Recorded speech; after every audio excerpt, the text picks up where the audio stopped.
Hello everyone, welcome to my channel share तो friends, इस lecture में हम बुलेट पॉइंट्स का पार्ट 2 कर रहे हैं। ओके, पार्ट 1 हो चुका है, उसमें हमने मॉड्यूल ए के कई सारे चैप्टर किए। यहाँ मॉड्यूल बी के चैप्टर करने जा रहे हैं, तो इसमें हम चैप्टर नंबर 7 के बुलेट पॉइंट्स देख रहे हैं, जो कि चैप्टर नंबर 7 है सोर्सेस ऑफ फाइनेंस के। ओके, तो बुलेट पॉइंट्स में अगर हम बात करें, person who move the idea of business is called promoter और ओनर।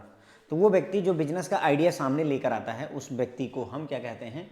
प्रमोटर कहते हैं या ओनर कहते हैं उस बिजनेस का। ओके, क्योंकि जो ओनर है वो उस बिजनेस में काफ़ी लंबे समय तक रहेगा, तो उसके द्वारा जो फाइनेंस लाया जाता है, जो पैसा वो उस फैक्ट्री में डालता है, उस कंपनी में डालता है, उसको हम लॉन्ग टर्म फाइनेंस कहते हैं। क्योंकि आपने अगर बिजनेस शुरू किया तो बंद करने के लिए नहीं किया, अगले 20, 25, 30 साल तक आप उसे करने वाले हैं। ओके, फॉर बिजनेस सेफ नाम is if equity is 100 rupees then you can safely borrow up to 200 rupees. Generally जो गाइडलाइन है कि अगर आपके पास में 100 रुपए हैं इक्विटी के तौर पर, तो आप 200 रुपए तक का उधारी मार्केट से ले सकते हैं। ये जनरली 1:2 का कॉन्सेप्ट चलता है।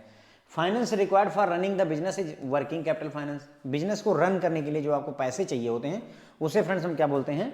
वर्किंग कैपिटल फाइनेंस कहते हैं। करंट एसेट क्या होते हैं?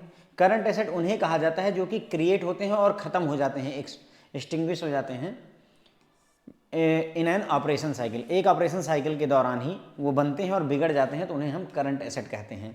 एग्जाम्पल भी देख लेंगे। ऑपरेशनल साइकिल क्या होती है?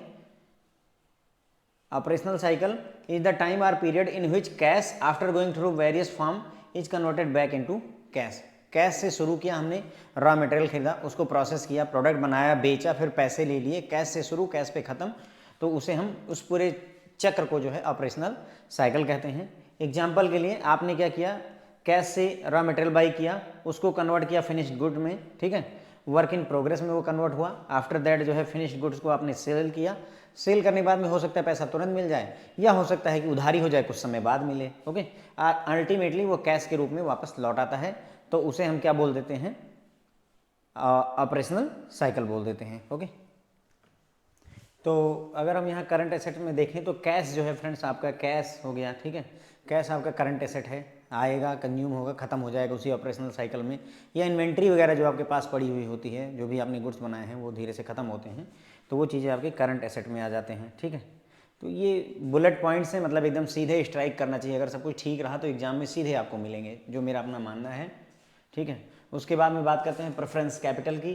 कंपनीज एक्ट, देखिए ये कंपनीज एक्ट प्रोहिबिट करता है, अगर कोई कंपनी लिमिटेड बाई शेयर है, कोई कंपनी कैसे लिमिटेड बाई शेयर है, तो कंपनीज एक्ट प्रोहिबिट करता है कि वो preference share which are not redeemable, यानी नॉन रिडीमेबल प्रेफरेंस शेयर इस कंपनी के द्वारा नहीं इशू किया सकता है। ओके, रिडीमेबल यानी कि जिसको हम बाद में बेच सकें, वो इशू होते हैं। नॉन रिडीमेबल जो कभी बेचा ना जा सके, वैसे शेयर नहीं इशू किए जा सकते हैं, कंपनीज एक्ट रोकता है।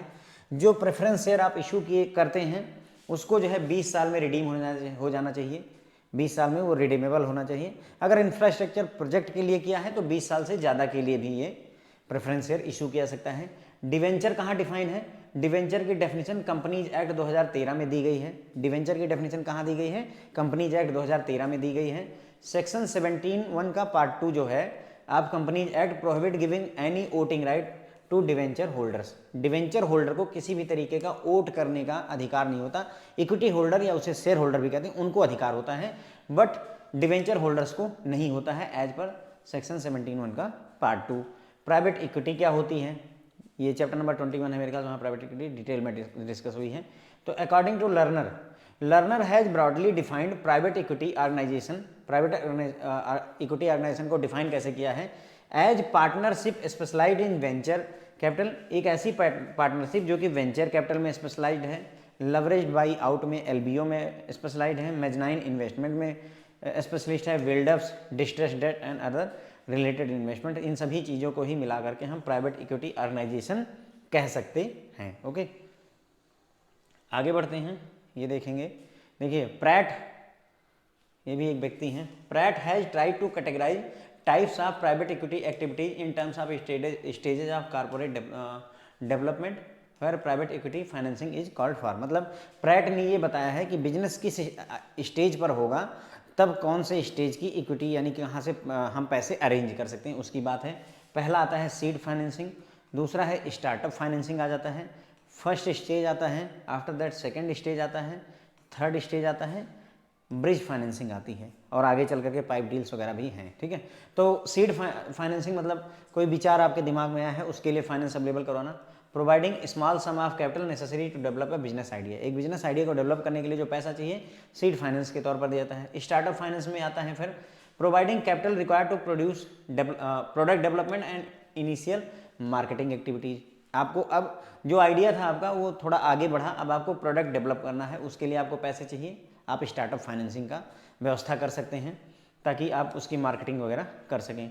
फर्स्ट स्टेज में financing the commercialisation and production of the product, अब आप कमर्शलाइज की तरफ जा रहे हैं, बड़े लेवल पर अपना प्रोडक्ट जो है मार्केट में उतारना चाहते हैं, तो फर्स्ट स्टेज ले लीजिए। सेकंड स्टेज में क्या आता है providing working capital fund and required finance for young firm during growth period, अब ग्रोथ पीरियड के दौरान वर्किंग कैपिटल चाहिए होती है उसका पैसा, या जो यंग फर्म है नई फर्म है उसको ग्रो करने के लिए जो पैसा चाहिए वो सेकंड स्टेज में दे दिया जाता है। थर्ड स्टेज में financing the expansion of growth company, जो कंपनी ग्रो कर रही है अब उसके एक्सपेंशन के लिए पैसे यहाँ पर प्रोवाइड किए जाते हैं। ब्रिज फाइनेंसिंग जो कमी रह गई है ना, ब्रिज मतलब पुल होता है। Last financing round prior to an initial public offering, last financing round होता है, इसके बाद आईपीओ आ जाता है कंपनी का, एक बार आईपीओ आ गया तो फिर जनता से पैसे उठा लिए जाते हैं, फिर ये लोग नहीं इन्वॉल्व होते हैं, ओके। तो ये ब्रिज फाइनेंसिंग कहलाता है। पाइप डील क्या होती है देख लीजिए।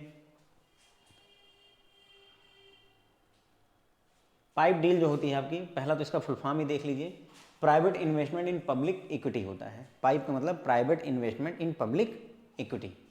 Often called pipe deal involves the selling of publicly traded common share, जो पब्लिकली ट्रेडेड, देखिए पब्लिक इक्विटी है यानी पब्लिकली ट्रेडेड शेयर का जब प्राइवेट इन्वेस्टर द्वारा खरीद लिया जाता है तो उसे ही पाइप डील कहते हैं।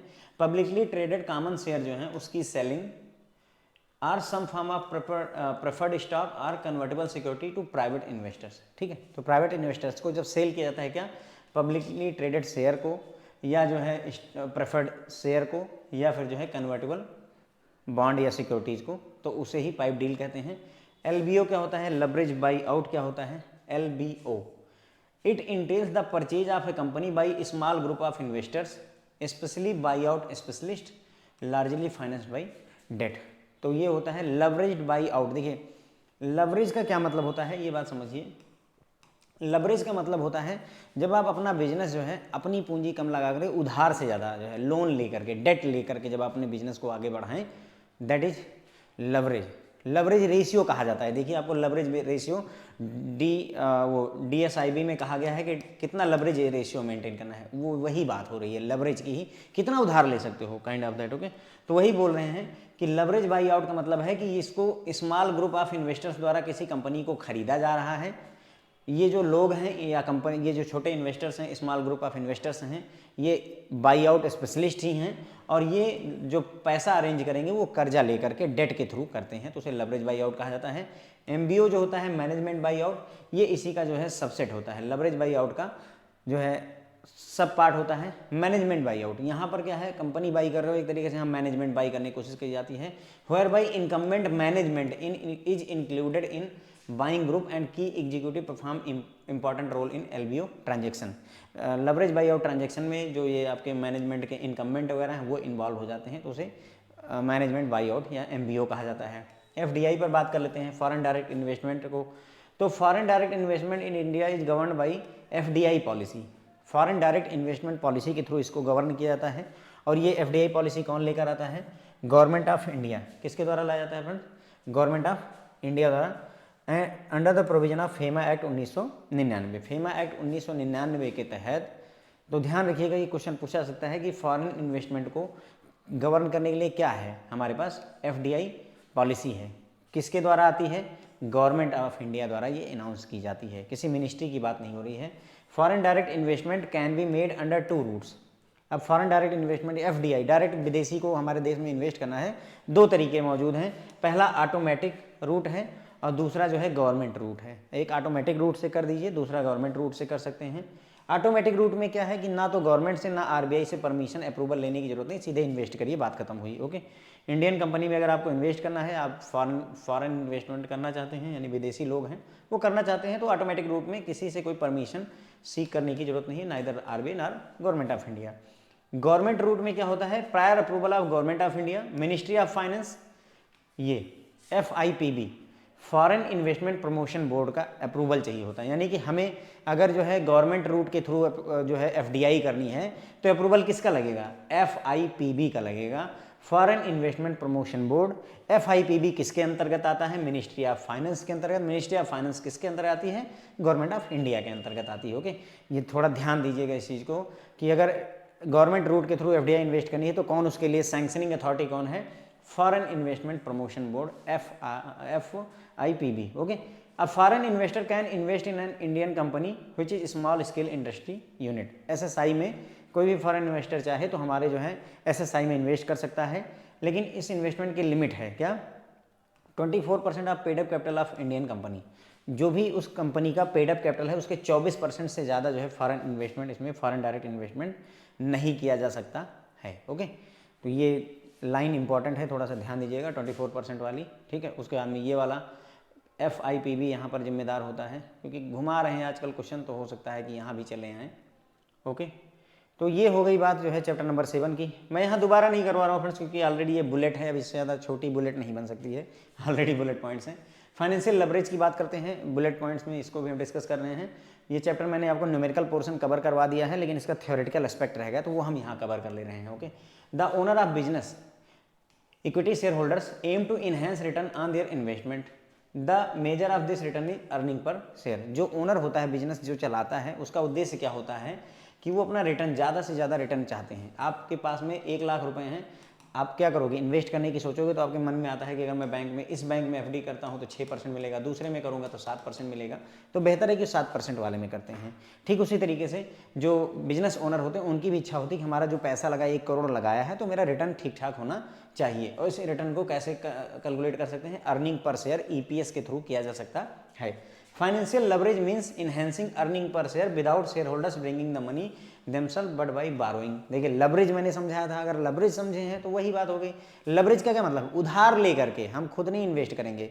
मैंने अपना बिजनेस बढ़ाना है, अपना पैसा नहीं लगाऊंगा, इक्विटी का काम नहीं, सीधे कर्जा लूंगा, बैंक से लूँ, दोस्तों से लूँ, किसी से लूँ, लेकिन कर्जा लूंगा, दैट इज लेवरेज। ओके, तो फाइनेंशियल लेवरेज का मतलब हम अर्निंग पर शेयर अपनी बढ़ाना चाहते हैं बिना शेयर होल्डर्स से पैसा लिए हुए, क्योंकि शेयर होल्डर से लोगे तो दिक्कत क्या होगी, आपकी कंपनी पर आपकी शेयर होल्डिंग कम हो जाएगी, आपकी दावेदारी कम हो जाएगी। राइट, हमारे पास में अगर 51% शेयर नहीं है तो हम कंपनी के मालिक नहीं रह सकते हैं। ओपन एआई के केस में देखिए, अभी सैम करके वो व्यक्ति है जिसको निकाल दिया था इन्होंने, ओपन एआई, जो अपना चैट जीपीटी वाला केस हुआ है, अगर आपने पढ़ा हो। ठीक है, यहाँ पर बारोइंग के थ्रू पैसे अरेंज किए जाते हैं।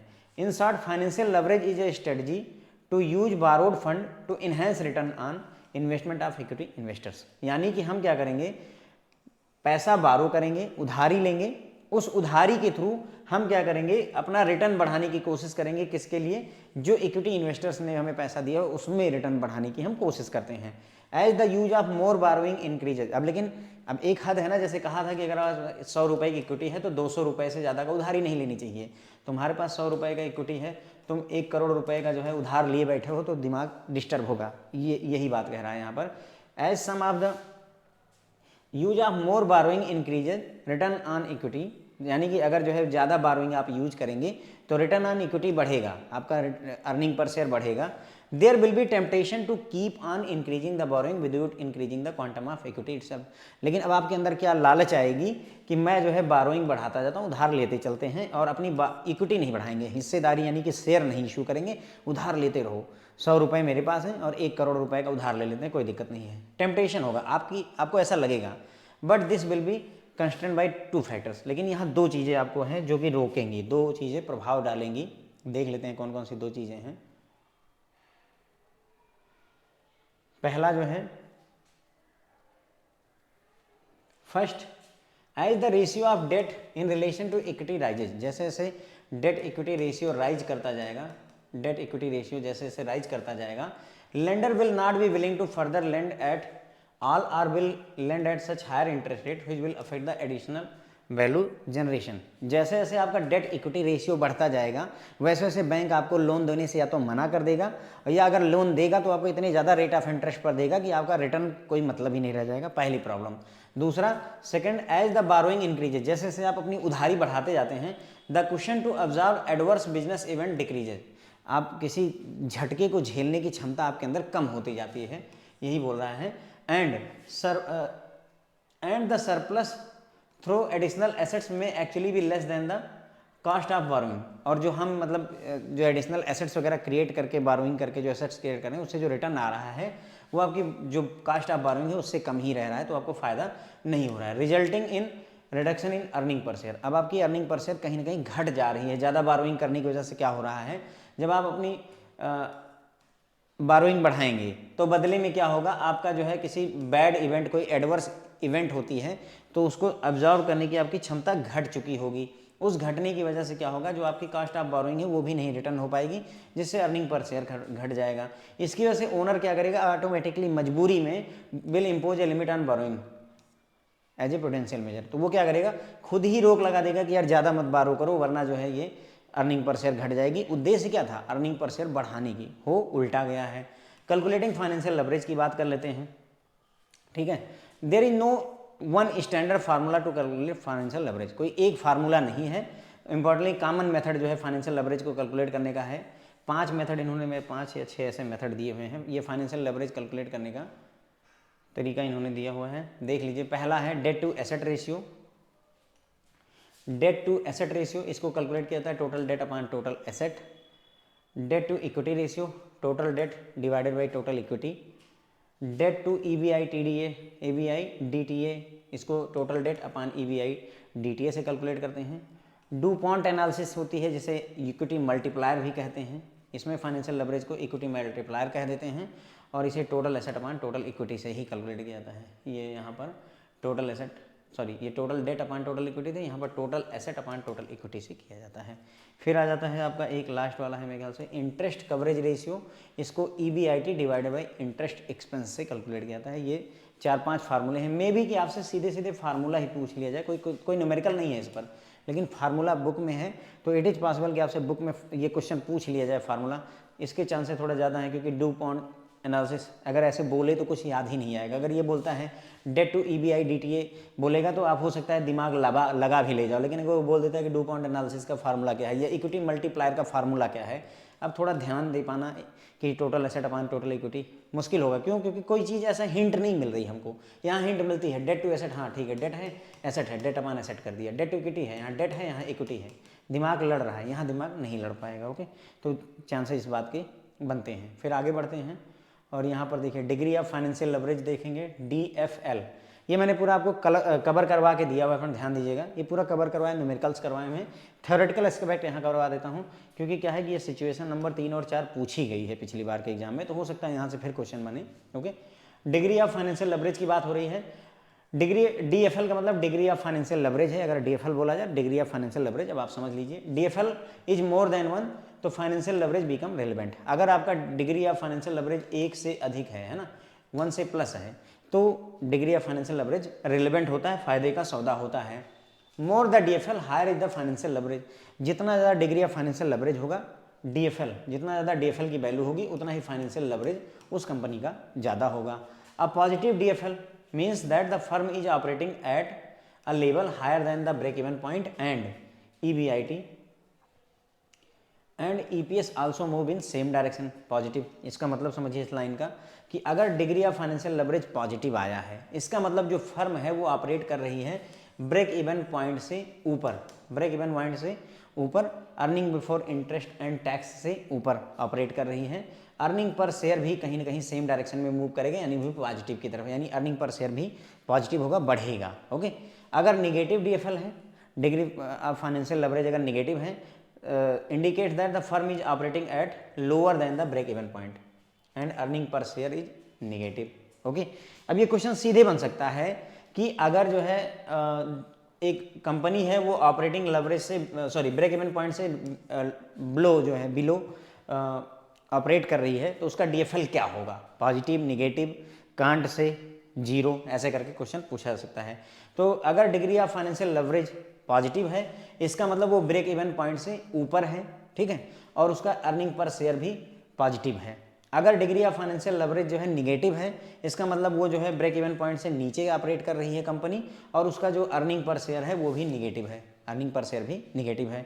अब पहली सिचुएशन, ये 4 सिचुएशन में से 2 सिचुएशन 3 और 4 पूछी गई थी, मैं चारों सिचुएशन आपको यहाँ एक्सप्लेन कर देता हूँ। डिग्री ऑफ फाइनेंशियल लेवरेज में पहली सिचुएशन क्या बनेगी, देखिए पहली सिचुएशन है if no fixed interest is charge. सीधा क्वेश्चन यही पूछेगा कि मान लो डिग्री ऑफ फाइनेंशियल लेवरेज में कोई भी इंटरेस्ट रेट चार्ज नहीं किया जाता है, कोई फिक्स इंटरेस्ट चार्ज नहीं किया जाता है, तो उस केस में डीएफएल की वैल्यू क्या होगी, 1, देखो ये 1 -1 0 है ना, 1.1 ऐसे दे देंगे। तो ध्यान रखिएगा कि अगर कोई भी फिक्स्ड इंटरेस्ट चार्ज नहीं हो रहा है तो उस केस में डिग्री ऑफ फाइनेंशियल लेवरेज आपकी 1 होगी।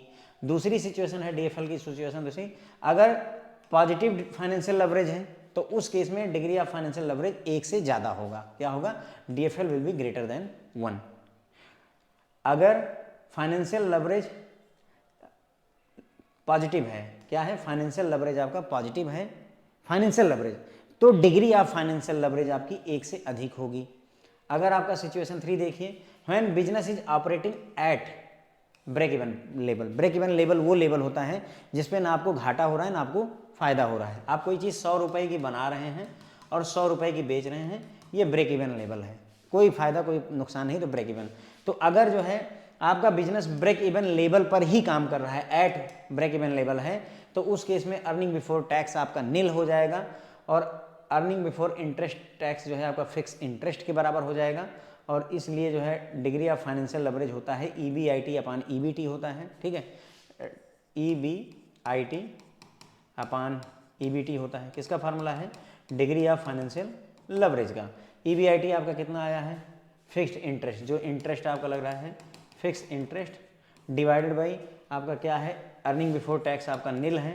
तो अगर निल से कोई चीज़ डिवाइड करेंगे तो वो अनडिफाइंड आ जाएगी। क्या आ जाएगी, अनडिफाइंड आ जाएगी। यही क्वेश्चन पूछा गया था कि आप एक बिजनेस है जो कि ब्रेक इवन लेवल पर, ब्रेक इवन पॉइंट पर ऑपरेट कर रहा है, ठीक है, तो उसका डिग्री ऑफ फाइनेंशियल लेवरेज क्या होगा, +1 -1 0 अनडिफाइंड। ओके, ये पूछा गया था, एग्जैक्टली यही क्वेश्चन पूछा गया, ठीक है। तो ध्यान रखिएगा कि अगर एट ब्रेक इवन पॉइंट है तो अनडिफाइंड है।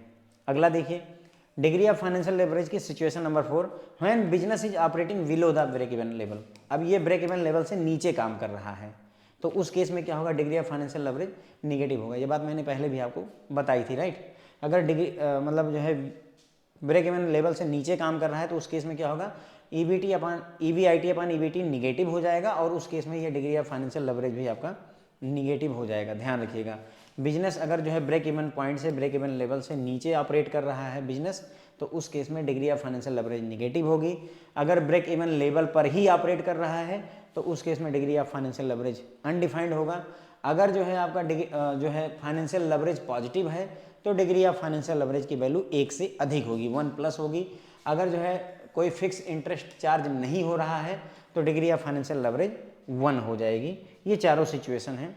बुक ये मैंने वीडियोज में कवर नहीं किया हुआ, लेकिन न्यूमेरिकल है इससे पिछली बार, तो हो सकता है इस बार जो है ऑपरेटिंग लेवरेज से पूछ ले। पिछली बार जो है डिग्री ऑफ फाइनेंशियल लेवरेज से पूछा था, इस बार जो है डिग्री ऑफ ऑपरेटिंग लेवरेज से पूछ ले। सेम वही चीज़ है जैसा पिछले वाले में एक्सप्लेन किया वैसे ही है।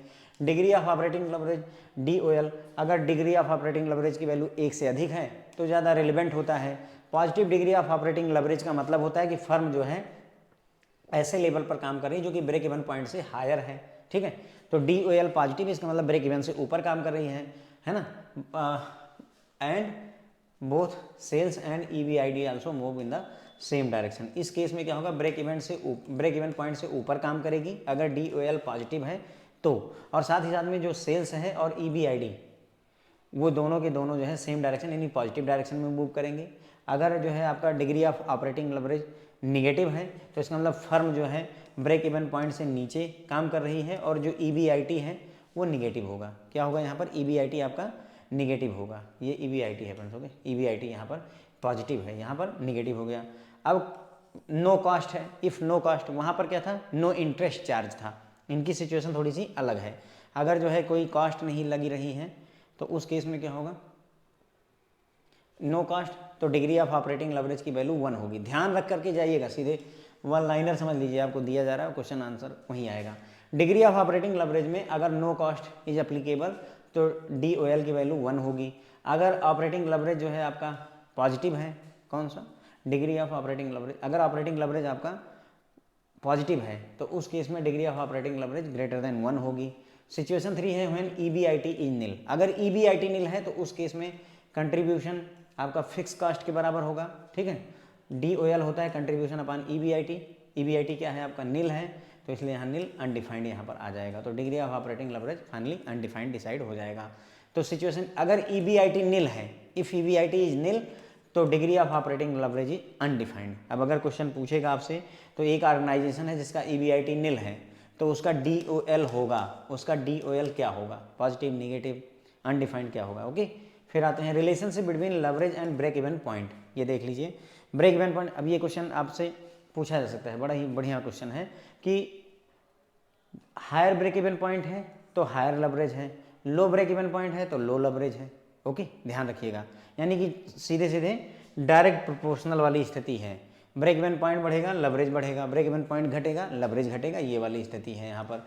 Relationship between leverage and fix cost, fix cost भी वैसे ही चलता है, ज़्यादा फिक्स कास्ट है ज़्यादा लेवरेज होगा, कम फिक्स कास्ट है कम लेवरेज होगा। तो ध्यान रखिएगा ये क्वेश्चन। अब क्या है कि बुक आपने पढ़ी होगी मे बी, या वीडियोज देखे होंगे, तो इतना ज़्यादा ध्यान इन चीज़ों पर नहीं जाता है, लेकिन यही है वो जो क्वेश्चन में बदल जाते हैं। तो अगर फिक्स कास्ट हायर है तो लेवरेज हाई होगा, फिक्स कास्ट लोअर है तो लेवरेज लो होगा। उसी तरीके से ब्रेक इवन पॉइंट हाई है तो लेवरेज हाई होगा, और अगर ब्रेक इवन पॉइंट लो है तो लेवरेज भी आपका लो हो जाएगा। ओके, अब आ गए हम चैप्टर नंबर 9 की तरफ फ्रेंड्स। ओके, ये है capital investment decision, capital investment decision का पार्ट 1।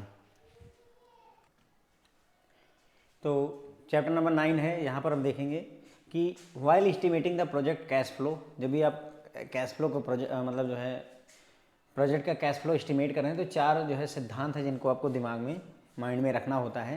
पहला है सेपरेशन प्रिंसिपल, ठीक है, सेपरेशन का सिद्धांत होता है, which means we have to separate the investment side from finance side.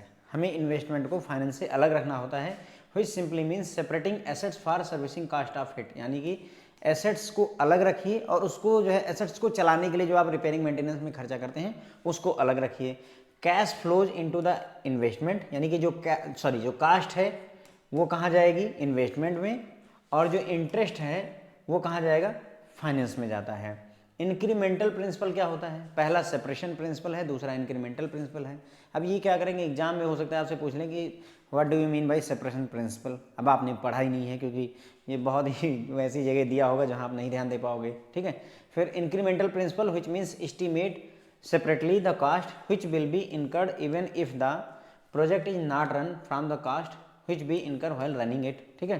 तो इंक्रीमेंटल प्रिंसिपल ये कहता है कि अगर आप प्रोजेक्ट ना रन करें उस केस में, और रन करें उसमें जो कास्ट का डिफरेंस होगा उनको सेपरेटली ट्रीट करना होता है। We can also say it is fixed versus variable cost, हम ये बोल सकते हैं कि ये फिक्स्ड वर्सेस जो है वेरिएबल कास्ट के फंडे में आता है।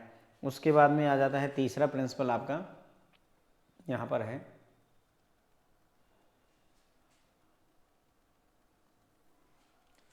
while considering the cash flows, considering the post tax cash flow always is advisable, यानी कि आप क्या करिए,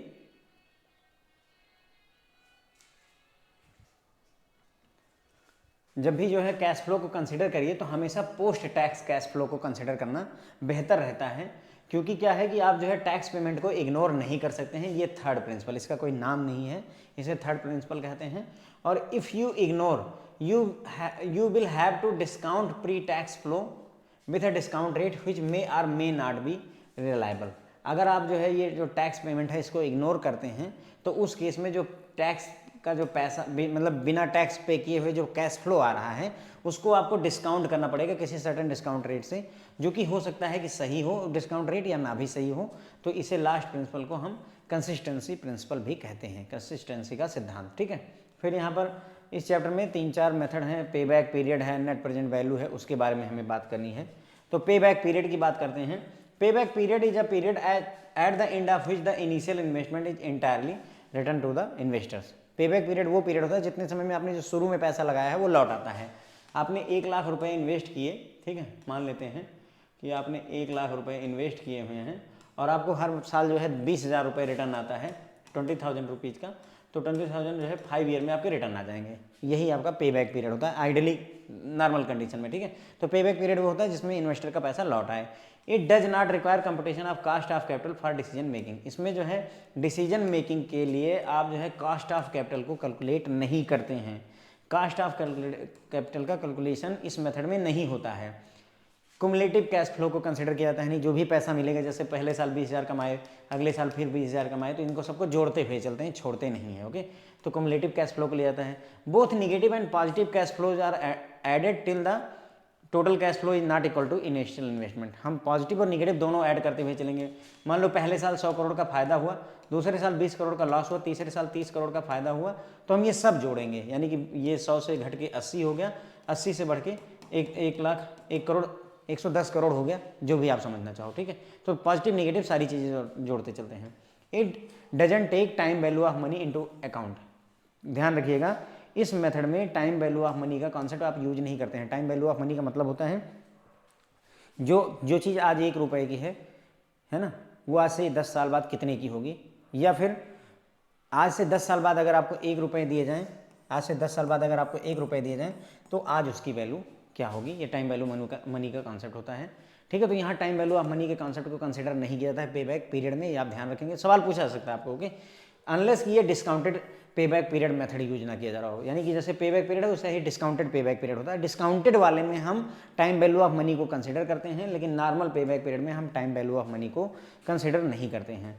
shorter the period of recovery of initial investment, lesser is the risk and better and quicker is the probability of to earn profit. इनका कहने मतलब है कि जितनी जल्दी से जल्दी आपका इनिशियल इन्वेस्टमेंट रिकवर हो जाए उतना ही कम रिस्क होता है और उतनी ही जल्दी आपके प्रॉफिट अर्न करने के चांस हो जाते हैं। 1 लाख रुपए आपने लगाया और हर साल 20,000 रुपये अगर आप प्रॉफिट कमा रहे हैं तो आपको 5 साल लग गए। अगर जो है 1 लाख रुपए लगाए, हर साल अगर आप 50,000 रुपये का प्रॉफिट कमाएं तो आपको 2 ही साल लगेंगे। 2 साल में इनिशियल इन्वेस्टमेंट आ गई, अब आप प्रॉफिट अर्न करना दूसरे साल से ही शुरू कर देंगे। यहाँ 5वें साल के बाद प्रॉफिट अर्न करना शुरू कर पाएंगे, वही इसने बताया हुआ है। ठीक है, उसके बाद आगे बढ़ते हैं। Accounting rate of return method की बात कर रहे हैं। पहले हमने पे बैक पीरियड की बात कर ली। Accounting rate of return ARR method call for estimate for the entire project life making it more uncertain, यानी कि पूरे प्रोजेक्ट की लाइफ जितनी होगी, अगर प्रोजेक्ट 10 साल का है, 20 साल का है, तो पूरे 20 साल में कितना कैश फ्लो जनरेट होगा, वो सारी चीज़ें आपको कैलकुलेट करनी पड़ती हैं। तो ये ARR का एक ड्रॉबैक है। This method is profit centric and not cash flow centric. ध्यान रखिएगा, जो आपका ARR मेथड है वो प्रॉफिट पर ध्यान देता है, कैश फ्लो पर ध्यान नहीं देता है। This method consider the depreciation. याद रखिएगा, ARR जो मेथड है आपका अकाउंटिंग रेट ऑफ रिटर्न जो है, उसमें डेप्रिसिएशन को ध्यान में रखा जाता है। Okay, it does not take into account time value of money. ये भी टाइम वैल्यू ऑफ मनी को कंसिडर नहीं करता है। अब ये मैं क्यों बता रहा हूँ, क्वेश्चन आपसे पूछा जाएगा इनमें से कौन सा ऐसा मेथड है जिसमें डेप्रिसिएशन को जो है ध्यान में रखा जाता है, व्हिच कंसिडर द डेप्रिसिएशन। फिर आप सोचोगे डेप्रिसिएशन कौन से मेथड में है, क्योंकि ऐसी बातें तो हम करते ही नहीं। हम क्या करते हैं, हम ARR पढ़ते हैं तो फार्मूला समझते हैं, चीज़ों को समझते हैं, आगे बढ़ते हैं। ये सब नहीं कंसिडर किया जाता है, इसीलिए इस बार जो है रीड बिटवीन द लाइंस हो रहा है और ये चीज़ें कंसिडर की जाए। तो ये भी टाइम वैल्यू ऑफ मनी को कंसिडर नहीं करता, डेप्रिसिएशन को कंसिडर करता है। ये प्रॉफिट सेंट्रिक होता है और कैश फ्लो सेंट्रिक नहीं होता है। ओके, उसके बाद अगला पॉइंट बात करेंगे नेट प्रेजेंट वैल्यू NPV की बात करेंगे। ये जो PDF है आपको टेलीग्राम पे अवेलेबल मिलेगी, ऑलरेडी अवेलेबल है। टेलीग्राम हमारा जो चैनल है वही CIB विद अशोक जो है, CWA CIB विद अशोक नाम से अवेलेबल है। अगर आप चाहें तो डाउनलोड कर सकते हैं, कोई प्रॉब्लम नहीं है। It is freely available. ये क्लासेस और ये चीज़ें फ्री अवेलेबल हैं, आपने पे किया है नहीं किया है इससे कोई फर्क नहीं पड़ता है। नेट प्रेजेंट वैल्यू की बात कर रहे हैं तो it does take into account time value of money. ये टाइम वैल्यू ऑफ मनी को कंसिडर करके चलता है, नेट प्रेजेंट वैल्यू। ध्यान रखिएगा। ओके, अगर नेट प्रेजेंट वैल्यू NPV यानी नेट प्रेजेंट वैल्यू 0 के है तो प्रोजेक्ट से ना तो फायदा है और ना ही घाटा है, आपकी मर्जी है करो या ना करो, ब्रेक इवन वाली स्थिति है ना, ना कोई लाभ है ना कोई हानि है। अगर NPV पॉजिटिव है, नेट प्रेजेंट वैल्यू आपकी धनात्मक आ रही है, तो आपको प्रोजेक्ट को एक्सेप्ट कर लेना चाहिए। अगर NPV की वैल्यू निगेटिव है तो ये आपका रेड सिग्नल है और आपको इस प्रोजेक्ट में लॉस होने वाला है और आपको इसे रिजेक्ट कर देना चाहिए। ओके, तो ये आपसे क्वेश्चन पूछा जा सकता है। अच्छा, अगर मान लो जो है NPV 2 प्रोजेक्ट हैं और दोनों के प्लस हैं, तो क्या होगा, जिसकी NPV ज़्यादा होगी, जिसकी नेट प्रेजेंट वैल्यू ज़्यादा हो, उसको सेलेक्ट करना होता है। कैपिटल रेशनिंग क्या होती है, कई बार ऐसे टर्म्स पूछे जाते हैं, मैंने देखा हुआ है, इसीलिए मैं इनको कवर करवा दे रहा हूँ आपको। कैपिटल रेशनिंग का क्या मतलब होता है, rationing implies restriction on use और सप्लाई। किसी चीज़ के यूज और सप्लाई पर जब रिस्ट्रिक्शंस लगा दी जाती हैं तो उसे ही रेशनिंग कहा जाता है। In terms of capital budgeting this is based on universal truth that resources are limited. और ये जो है किसमें, कैपिटल बजटिंग में हम यूज क्यों करते हैं, क्योंकि रिसोर्सेज लिमिटेड होते हैं, ये सभी को पता है, दुनिया पूरी जानती है कि हाँ रिसोर्सेज की कमी है। Capital available for investment is no exception, जो आपके पास पूंजी है इन्वेस्ट करने के लिए उसकी भी लिमिट है। आपके पास कितने पैसे होंगे, 10 लाख, 20 लाख, 50 लाख, 1 करोड़, कितने होंगे भाई, आम आदमी की बात कर रहा हूँ, अंबानीज की नहीं। Okay, capital rationing therefore takes various forms, जैसे no fresh investment during a year or for a period, no use of retained profit for investment, not to borrow or seek external fund for capital investment। तो कहने का मतलब ये हो, capital rationing का मतलब होता है किसी तरीके का रिस्ट्रिक्शंस लगाना। अगर हम जो है कैपिटल रेशनिंग की अगर बात करें तो हमने किस तरीके का जो है वो लगाया हुआ है अपने ऊपर रिस्ट्रिक्शन, कि कोई नया इन्वेस्टमेंट नहीं करेंगे पूरे साल में या किसी पर्टिकुलर पीरियड में, 6 महीने 3 महीने में। No use of retain profit for investment, यानी कि हम जो रिटेन्ड प्रॉफिट हमारे पास होल्ड किया हुआ प्रॉफिट है उसको इन्वेस्टमेंट के लिए नहीं यूज करेंगे। Not to borrow or seek external fund for capital investment, हम बाहर से पैसा लेंगे ही नहीं। ओके, तो ये सारे रिस्ट्रिक्शंस अगर लगाए गए हैं तो उसे ही कैपिटल रेशनिंग कहा जाता है। To trigger the rationing certain norms are fixed, like not to take up part of a project, enforce higher IRR, profitability index, fixed money discount rate, inflation linked rate, risk free interest rate. मतलब कह रहे हैं कि rationing implement करने का तरीका क्या है, आप ऐसा करो कि ये कह दो कि हमको जो है IRR ज़्यादा चाहिए, इंटरनल रेट ऑफ रिटर्न 20% चाहिए। अगर 20% चाहिए, कोई प्रोजेक्ट मिलेगा ही नहीं 20% देने वाला, तो बात खत्म हो जाएगी। ओके, फिर आता है इक्विवेलेंट एनुअल कॉस्ट क्या होती है, EAC। तो एन इक्विवेलेंट एनुअल कॉस्ट क्या होती है फ्रेंड्स, अगर हम देखें, this cost of asset is other than that for acquisition, किसी एसेट को खरीदने के अलावा जो पैसे लगते हैं उसे इक्विवेलेंट एनुअल कॉस्ट कहा जाता है। जैसे आपने मोबाइल खरीद लिया, आईफोन खरीद लिया, मान लेता हूँ 1.5 लाख रुपए का, ठीक है। अब उसको मेंटेन करने के लिए कभी कुछ ख़राब हुआ, कुछ अपडेट किया, कुछ खरीदारी करी, उन सब चीज़ों में मान लो आपका साल का जो है 5,000 रुपये खर्चा हो गया। तो ये जो 5,000 रुपये उसको मेंटेन करने में खर्चा हुआ उसे ही इक्विवेलेंट एनुअल कॉस्ट कहा जाता है, ठीक है। दूसरे शब्दों में कहा जाए, it is annual cost of owning, operating and maintaining an asset over it's life time, है ना। लाइफ टाइम में आप उस एसेट को ओन कर रहे हैं, ऑपरेट कर रहे हैं, उसमें जो खराबी वगैरह आ रही है उसको ठीक करवाने में, रिपेयर करवाने में जो भी पैसा लगता है उसे ही इक्विवेलेंट एनुअल कॉस्ट कहा जाता है, ठीक है। आगे बढ़ते हैं। NPV का ये कॉन्सेप्ट मैं आपको फ्रेंड समझा ही चुका हूँ। Net present value equal to present value of net cash flow inflow minus total net initial investment. Okay, यानी कि जो भी आपको कैश मिल रहा है, मान लो वो उसका इनफ्लो होकर के प्रेजेंट वैल्यू 1 लाख आती है और शुरुआत में आपने कितना इन्वेस्ट किया, मान लो 80,000 रुपये, तो जो बचा 20,000 रुपये, यही आपका नेट प्रेजेंट वैल्यू होती है। NPV अगर जो net present value greater than or equal to 0 है तो आप प्रपोजल को एक्सेप्ट कर लीजिए, अगर जो है less than or equal to है तो रिजेक्ट कर दीजिए, है ना। और अगर 2 प्रपोजल हैं जो कि पॉजिटिव NPV वाले हैं, तो जिनमें जिसकी वैल्यू NPV की हायर हो उसे आपको एक्सेप्ट करना होता है। अगर NPV net present value equal to 0 हो जाए तो उस केस में ना तो प्रॉफिट है ना ही लॉस है, ठीक है। तो ये बातें मैं आपको बता पहले भी चुका था। आगे बढ़ते हैं और internal rate of return IRR की बात कर लेते हैं। Internal rate of return IRR कैसे कैलकुलेशन किया जाएगा वो मैं आपको फ्रेंड्स जो है पढ़ा चुका हूँ। मैं बस केवल वो बातें जो हमारे दिमाग में उस समय नहीं स्ट्राइक करती लेकिन एग्जाम में जरूर पूछ जाती हैं उनकी बात कर रहा हूँ। An internal rate of return means an annual rate of growth in investment a business is going to generate. किसी बिजनेस में आपने कुछ पैसा इन्वेस्ट किया है वो कितना साल में आपको ग्रो करके देगा, that is internal rate of return. The concept of calculating net present value and IRR same, ठीक है। नेट प्रेजेंट वैल्यू कैलकुलेट करने का, internal rate of return calculate करने का कॉन्सेप्ट एकदम सेम है। फर्क सिर्फ इतना है कि IRR कैलकुलेट करते समय आपको NPV नेट प्रेजेंट वैल्यू को 0 पर सेट करना होता है। नेट प्रेजेंट वैल्यू में हम नेट प्रेजेंट वैल्यू कैलकुलेट करते हैं, IRR में हम net present value equal to 0 करके क्वेश्चन सॉल्व करते हैं। ओके, फिर आता है MIRR modified internal rate of return. The formula used for calculating IRR presumes that net cash flow of the project during the immediate year are reinvested at the IRR of project।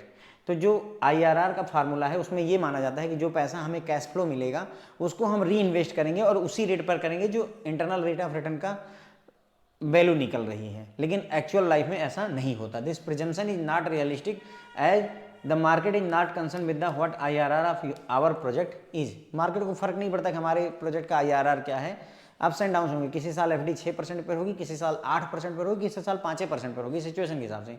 इसीलिए modified internal rate of return approach को use किया जाता है। Okay,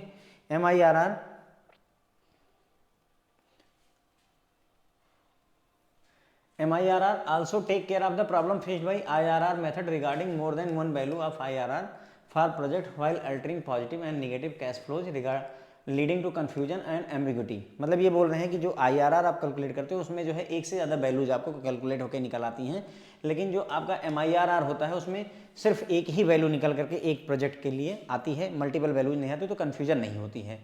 if IRR is less than cost of capital, internal rate of return आपके जो है जितने में आपने पैसा जमा अरेंज किया है, सोचो आपने पैसा लोन पर लिया है और लोन 10% का चुका रहे हैं, और आपको IRR यानी बिजनेस करके कमाई जो है अगर आपको 6% की हो रही है, तो मुझे 10% ब्याज भरना है और कमा मैं 6% रहा हूँ, तो मैं इस प्रोजेक्ट को क्या करूँगा, रिजेक्ट कर दूंगा।